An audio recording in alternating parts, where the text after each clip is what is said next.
इमाम जो है वो खुतबा ख़त्म कर रहा हो तो लोग मस्जिद में आ रहे होते हैं और फिर बहुत जल्दी निकलने की होती है। इमाम के मिंबर पर बैठने से कबल मस्जिद में आने का रुझान पैदा करना चाहिए। फरमाया गया कि जो शख्स जुमातुल मुबारक में सबसे पहले आता है उसको एक ऊंट ज़बह करने का सवाब नसीब होता है।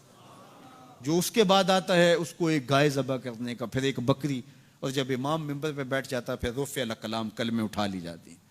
फिर उसके बाद आम जो सवाब है वही मुरतब होता है। वो जो ख़ास सवाब है अव्वलियत का वो फिर उठा लिया जाता है।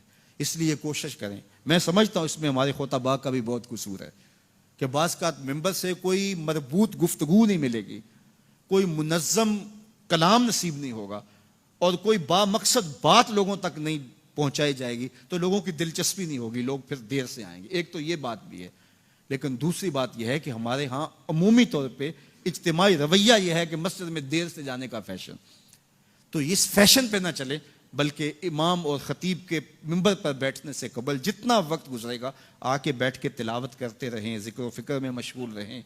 जितनी देर आपको इंतज़ार करना पड़े ये आपके लिए खैर व बरकत का ज़रिया है।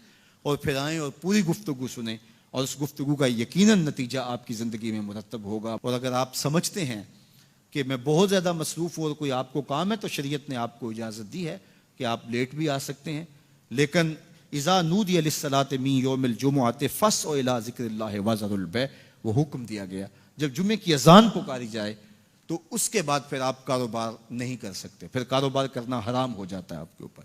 वज़रुल बै', फिर खरीदो फरोख्त छोड़ दो, फिर तुम चल पड़ो अल्लाह के जिक्र की तरफ, फिर तुम्हारे ऊपर लाजिम है कि तुम जिक्र की तरफ चल पड़ो।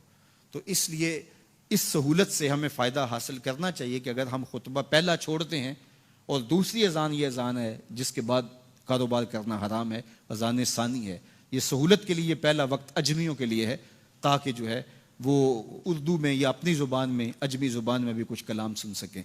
तो इसलिए हमें ये सहूलत दी गई है, वो बहुत ज़रूरी काम हो। तो दीन सीखने का ये कितना खूबसूरत मौका है। हर जुमे आपको किसी न किसी मौजू पे एक ख़तीब लेक्चर देता है, बात सुनाता है और एक मौजू पर मुख्तलिफ अहादीस कुरानी आयात को पढ़ के मुताला करके नतीजा निकाल के आधे घंटे में पौने घंटे में आप तक एक पूरा मैसेज डिलीवर करता है। तो इसलिए उसको भरपूर हासिल करने के लिए और अपनी नस्लों को दीन से जोड़ने के लिए ये इस्लाम आज भी बहुत सारे मुशक्क़तें और बहुत सारी साजिशों के बावजूद ये कायम है, इसलिए कि इसने खूबसूरत हमें नज़म दिया है। महल्ले की सतह पे 5 गाना नमाज है, इलाके की सतह पे जुमा है, सालाना शहर की सतह पर 2 ईद के इज्तिमा हैं और आलमी सतह पे हज का इज्तिमा है। तो ये एक नज़म है जो हमें दिया गया और ये हमें जोड़े रखता है और ये हमारी वहदत की अलामत है। अल्लाह ताला हमें 5 गाना नमाज की तौफीक अता फरमाए और एहतमाम के साथ नमाज जुमा की तौफीक अता। एक हदीस में आता है जिसने 3 जुमे बगैर किसी उज़र के तरक कर दिए उसके दिल पर निफाक की मोहर लगा दी जाती है।